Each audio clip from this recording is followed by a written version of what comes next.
You're listening to What We're Learning About Learning, a podcast about higher ed teaching and learning created and produced by the Center for New Designs in Learning and Scholarship, also known as CANDLES, at Georgetown University. I'm Kim Heisman-Libreski. And I'm Joe King. We're going to begin this episode a little bit differently than we normally do. We're going to begin by asking you to take a minute to reflect. Call to mind an occasion when you felt out of your depth, or unsure what to do in an encounter or engagement with religious or spiritual diversity inside or outside the classroom. What did you do in that situation? What did you wish you had done in that situation? And perhaps, what did you wish you knew at the time that would have helped you decide what to do? Take a moment to think about those questions. Feel free to pause the podcast in order to give yourself some room to reflect. We'll be here when you come back, whether you like it or not.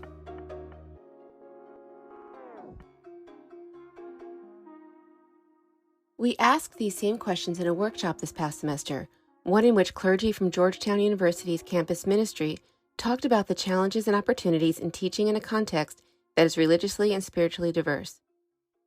According to the campus ministry website, at the heart of Georgetown is a long-standing Jesuit tradition of people for others, which steers us toward spiritual inquiry, civic engagement, and religious and cultural pluralism. While we have a commitment to religious and spiritual inclusivity, students from religious minorities still report having negative experiences that range from exclusion to microaggressions to overt discrimination. Given that Georgetown is a Catholic university, we wanted to talk to clergy from traditions that are sometimes marginalized in a predominantly Christian environment. How do we act as allies? How can we do a good job, make an environment where all of our students from their many religious and spiritual traditions, including no affiliation, can thrive, and where they feel comfortable and they can learn, maybe feeling intellectually uncomfortable as they learn new concepts, but also feeling at home in the space? This isn't easy, as Rabbi Rachel Gartner, former director for Jewish life at Georgetown University, points out. I want to fess up. I feel out of my depth sometimes in this kind of situation, right? This is hard. It's messy. It's confusing. We don't know everything about every background that gets challenged. When we're put in a situation that affects our background or that hits us directly. When someone said to me, "Oh yeah, Catholic is just Jewish plus," and I thought, well, that means Jewish is minus. Or when somebody said to me, "Oh, you're Jewish, I hate Muslims too." That happened once. In both cases, I didn't know what to do. And I also,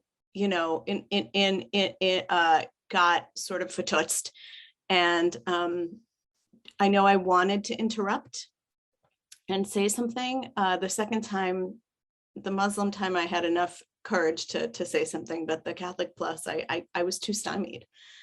Our polarized, argumentative world, I think there is so little space for learning and for acknowledging that we're all learning. And I just want to start with thanking you for learning and hoping that you will learn something here, but that also you'll give yourself a break. You'll get better and better at this, just along with the rest of us. As we've learned at Georgetown, issues can even come up in an environment that's got a history of caring about religion. Here's Brahmachari Sharan, Director of Dharmic Life and Hindu Spiritual Advisor for Campus Ministry. I came to this university for some, Georgetown University, grounding itself in its Jesuit tradition, meant to me at that time, well, here is a university that perhaps understands religious identity. But when I got here, I was also made aware of, at least when it comes to the traditions that I supposedly know, I became aware of the fact that a lot of the knowledge was more directed towards the traditions that the university itself knew well. And then that made, the traditions that are considered outlier or minor, those were subjected, therefore, to the categories, to the assumptions, presumptions, and downright myths that were contained in majoritarian kind of narratives.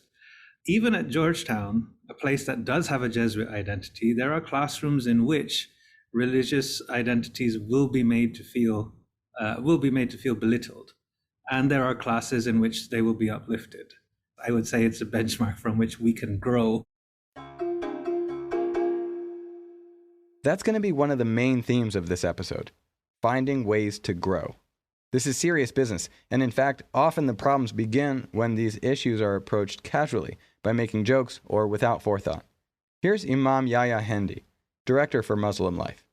My friends, for me, if I were to classify the things I have heard, much of it has or is done in forms of jokes, where the professor jokes about a specific culture, a specific tradition, a specific practice within Islam, making jokes about hijab and the head cover, making jokes about how Arabs eat, how Pakistanis eat, how Muslims eat. So jokes is one thing that have pushed so many of my Muslim students to come to my office. Rachel and I have couches, we call them the crying couches, where students come and cry. And here's Rabbi Gartner again. The thing that I would caution against is, and it comes up repeatedly as most problematic, are casual references to things that are not at all casual for the Jewish students in the room. For example, Hitler. Don't use Hitler as the bad guy for everything. Nazi. Don't do it. I was recently at a conference that they said, what would you like to never happen again? And that was my number one in the classroom, because once you say that, the Jewish students either are thinking of their grandparent or their great-grandparent, or they're gone. They're gone. It's not casual. When references are made casually, it suggests that the professor doesn't understand the impact that it has on the student. And then not only is it a wound, they can't learn, right? You become less effective in the classroom. One of the ways that carelessness can show up in the classroom is in the use of stereotypes. Imam Hendi again. They assume that there is a specific dress code for Muslims. There's no dress code for Muslims. Muslims are like everyone else. We dress in every way possible. Statements that I hear all the time being said, Arabs are very rough people. Imagine in a course on chemistry and biology, and Arabs are referred to as tough people because someone is talking about some kind of equation. These people, like in the problem of God course, where someone's talking about God, but when it comes to Muslims, Muslims worship Allah. Well, Allah for us is the Arabic name for God. It's not a different God. So you can also, when you refer to Muslims, say Muslims and God. So because we do believe in God. Positive stereotypes get tossed around sometimes of Jews as jokes. Also painful. That was Rabbi Gartner. And here's David Ebenbach, professor of the practice at Georgetown University and project manager at Candles. David facilitated the workshop we're drawing on for this episode. Here's the thing, folks. We all have biases. Every single human on the earth has biases. We're built that way, biologically.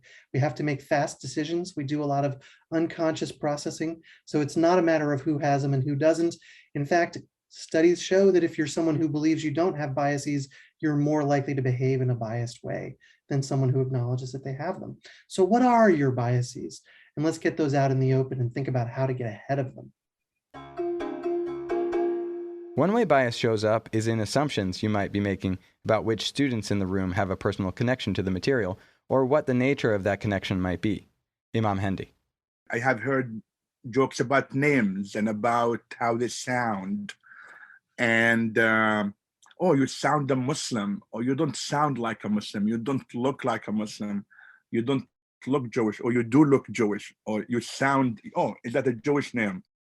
Jewish students in the classroom have often said things to me where they may be called upon because their name is, sounds Jewish, or they quote, look Jewish, which is absurd to say because Jews come from all over the world. Since Jews come from everywhere, when you're asking one person that you think is a Jewish person, or let's say you're asking somebody who you think is a Muslim, can you represent an entire group?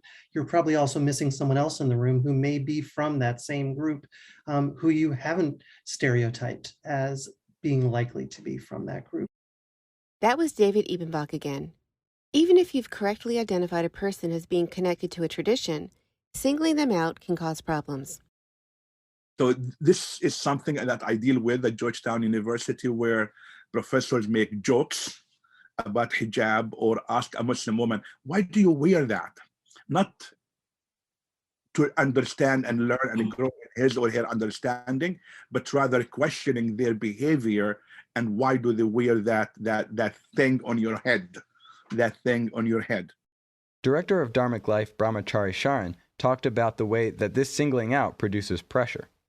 We feel an inordinate pressure to have to represent our entire, if we have a small portion of an identity in this way, we feel a pressure to represent the entirety of it.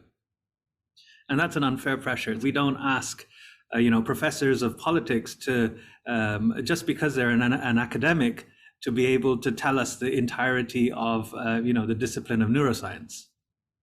We're not going to do that to them. So I don't see why people should have that kind of expectation of us as well. Rabbi Gartner hears from the students she talks to that situations like this leave students in a bind. They don't know what to say in those moments. Either they feel this incredible pressure, either if I'm going to fail because I'm not going to say it well enough or smart enough, or I really want to speak and I want to do justice to my community, but I might not, or I'm really resentful that I'm put on the spot. So as teachers, just to take in mind, again, I think it's messy. You may want to defer to people who you think might have something to add, but to remember that that is a very pressure-filled experience for the person you may be asking to speak. A lion's share of students come up and say to me afterwards, sometimes crying, that they have been the ones who have been singled out whenever there is a nonsense about caste, or there is a nonsense about idolatry or polytheism. By the way, all three of those are nonsense misnomers. When they get that in the classroom and their teacher takes their focus and puts their eyes straight on that student, everyone else's eyes goes straight to that student. That student wants the earth to open up and swallow them whole. That's what I've had from students. Thank you, my wonderful brother, Brahmachari, for you used the term I was going to use. I didn't, it's in Arabic we say "Tinsha'il ardu tibla'u," that the earth would open up and it will swallow him or her. It's something I have heard from my Arab students so many times. If you have a class that is discussing what's happening in the Middle East, to single out specific Muslim student or a specific Arab student, the Arab could be Christian, could be Jewish, could be Muslim, could be a practice, not a practicing Muslim, but to be singled out to speak for what is happening in Syria or their homeland, or Lebanon, their homeland, or whatever it is, has happened a lot, and we end up having to deal with it. Because that student does not speak for his or her country. Many of them are American born and have no clue of what's happening back home. And even if they do, to single them out and put pressure on them in front of their fellow students, that's not helpful. Of course, the categories we use to sort our students into traditions are often themselves part of the problem. I get asked all the time and sometimes cornered, and I needed to answer, Imam, are you Shia or Sunni? And I say, I'm just a Muslim. No, I need to know. No, that's how I identify. No, Imam, you have to identify yourself as Shia or Sunni. And the number of Muslim students who come to my office cornered by their professors and sometimes their colleagues and sometimes staff at Georgetown University who want to know, are they Shia or Sunni? Well, the majority of Muslims don't identify themselves in such a way. Actually, we started, the term is thrown at us and has been by the media, and since the last war in Iraq. Before that, Muslims did not say, I'm Shia, I'm Sunni. Muslims identified themselves as Muslims. So now we are forced to take a stand. We are forced to become a part of a sect or to start an argument about it. We're trying to work against the taxonomy that was set out in the imperialist times where eugenics and nonsense was used to put people that they couldn't understand into boxes. Unfortunately, we're inheritors of those boxes. Unfortunately, we're inheritors of knowledge systems that tell us to understand people based on those boxes. There are some people who have been given the tools and technologies to talk about themselves and their identities and all of that stuff. And there are some people for whom those tools and technologies were ripped away from them. If you want to know more about your students, including their connections to religious and spiritual traditions, sorting them into categories can harm more than help. Consider asking them how they identify in an open way. I'm a great fan of the open-ended. The open-ended questions allows for self-determination. We have to go one step beyond as educators and as people involved in education, because we recognize that systems of imbalance were built into the educational systems and frameworks that we follow. And that a lot of the categorizations that even we have been accustomed and acclimatized to are based off such heinous practices such as eugenics and the rest that were used to basically catalog the imperialists' new pets. In a survey, you could ask students, if it feels appropriate and relevant, how would you describe your religious, spiritual, non-religious, and/or non-spiritual identity? Or you could unearth these identities in conversation. I've heard where people, made intentional time to sit with each member of their classroom and say, what would you call yourself in this way? Could you identify your spiritual practice? Can you identify your spiritual practice? Student response, I don't know what a spiritual practice is. Then that teacher stood there and, took a very gentle way through talking through that student, through maybe their family's history, their journeys in this place. Does those symbols around those places, does this language strike familiar with you? And if it did, is there a way to encapsulate it that feels like a word you may have heard before that was a self-referential term that your family had used?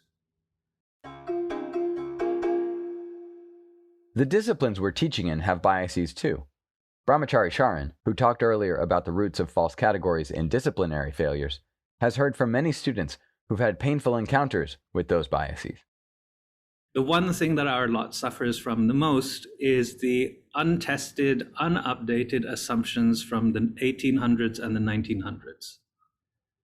Every other discipline is undergoing critical reevaluation of the pedagogical models, critical reevaluation of sources and the content of those sources as applicable to the subjects being studied. But in the case of the Dharmic traditions, they are happy to go along with what was said in the 1900s, and they're also happy to go along with current politicians and what the politicians say that these traditions are supposed to represent. That's not what the traditions are. And when students in the classroom hear things that were peddled by politicians or regurgitated from missionaries, it just puts them in a place where they want to either be swallowed whole by the earth, reject anything to do with their identity, or just switch off altogether. So that's where my lot, I think, have had their greatest challenges in the classroom. And that's a perception we make as learned people, quote unquote learned people, people who've been in the academy, people who are pursuing graduate degrees, people who have postgraduate degrees. What we are doing is each time we get one of those degrees, we've engaged ourselves in years of acculturization and basically we are, whilst interrogating the subject matters that we have, we are unaware about the legacies of the frameworks that we're still using. And unless we are intentionally interrogating each of those things each time, we're going to hit boundaries when it comes to being inclusive people. These oversights can easily happen in academia, where instructors may unknowingly pass along not only incorrect but hurtful information as fact. Georgetown is about to celebrate Holi, the Festival of Spring.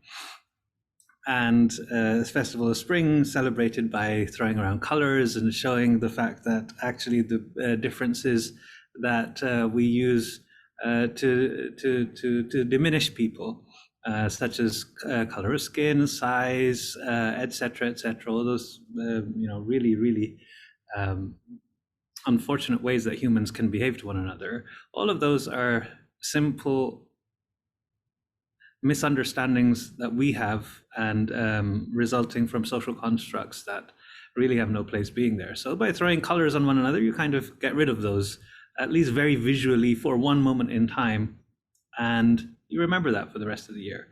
So when some students who have South Asian backgrounds were in a classroom, imagine how devastated they were to hear that the reason that they celebrate Holi is because this is a time when Indians had orgies in the streets.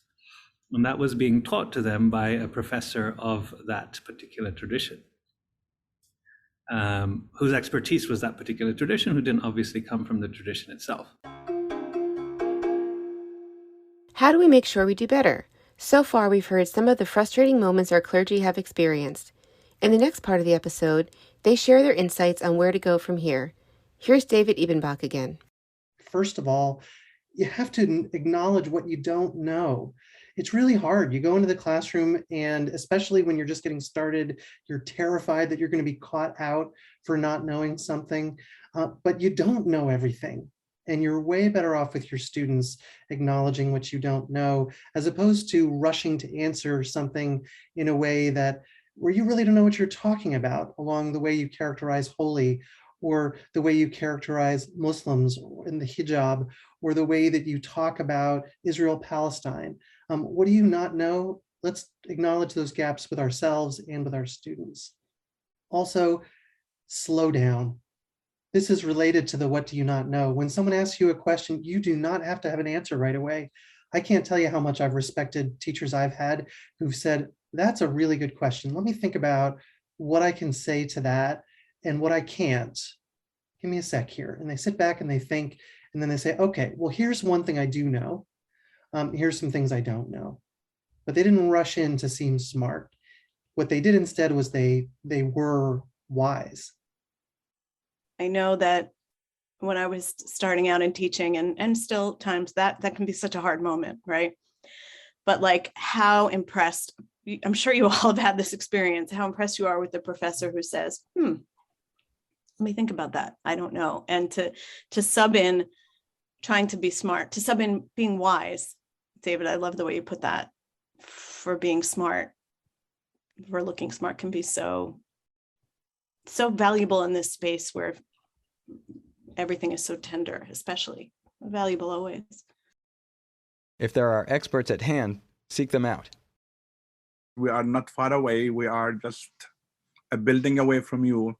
So we welcome you to come to our offices, to invite you out for coffee or tea or lunch or something like that, to talk about your own experience and how we can be a part of it. This will also probably involve some self-education.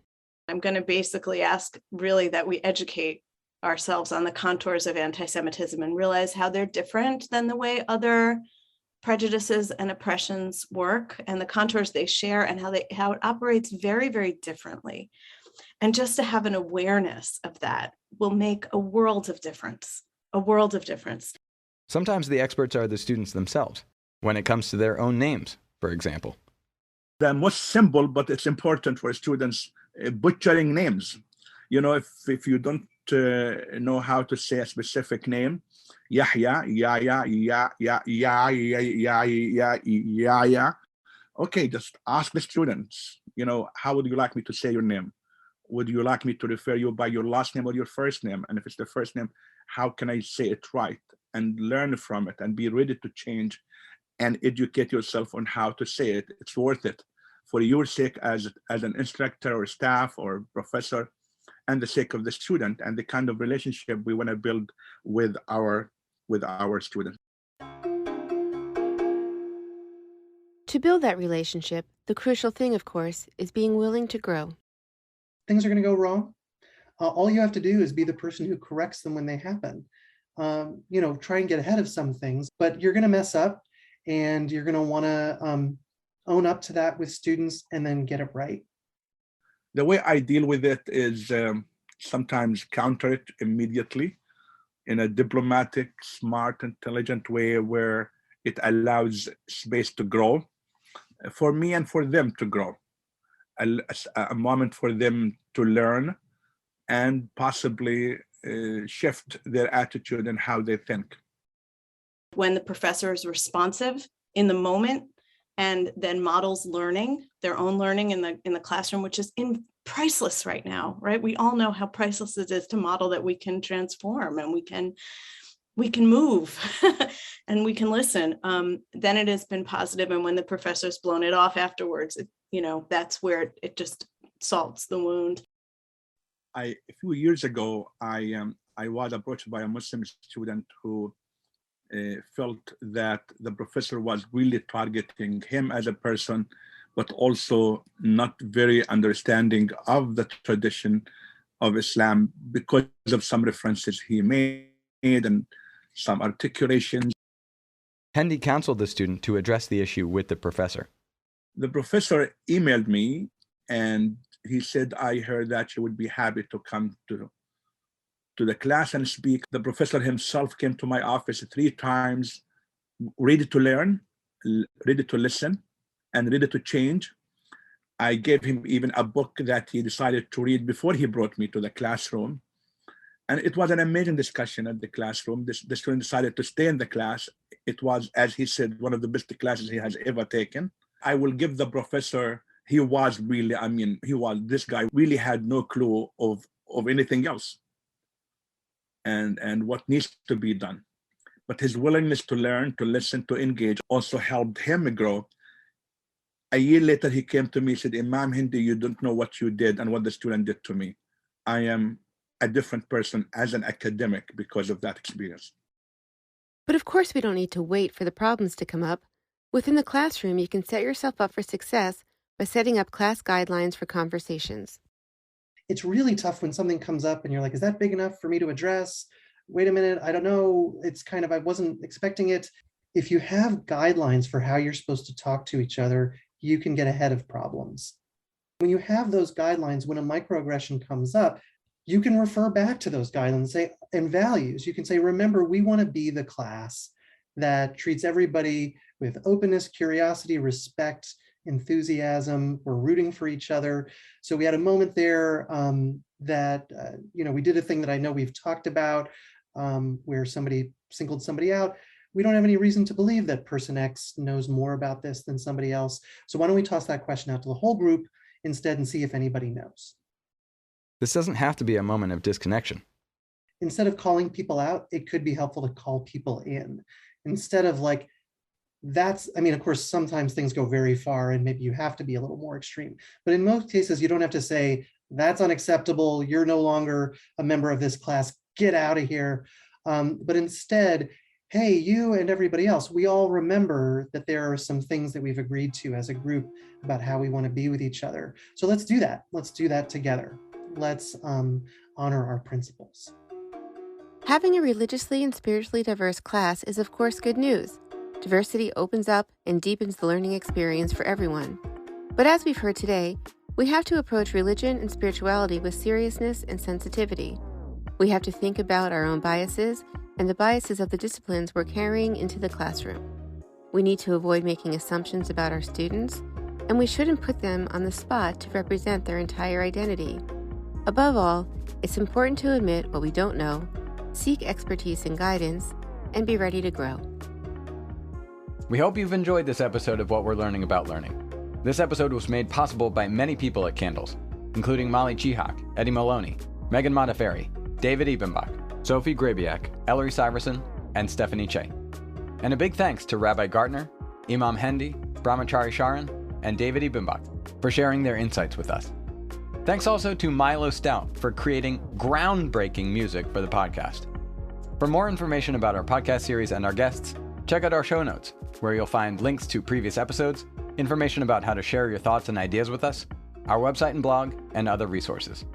Again, I'm Joe King. And I'm Kim Heisman-Lebreski. Thanks for listening.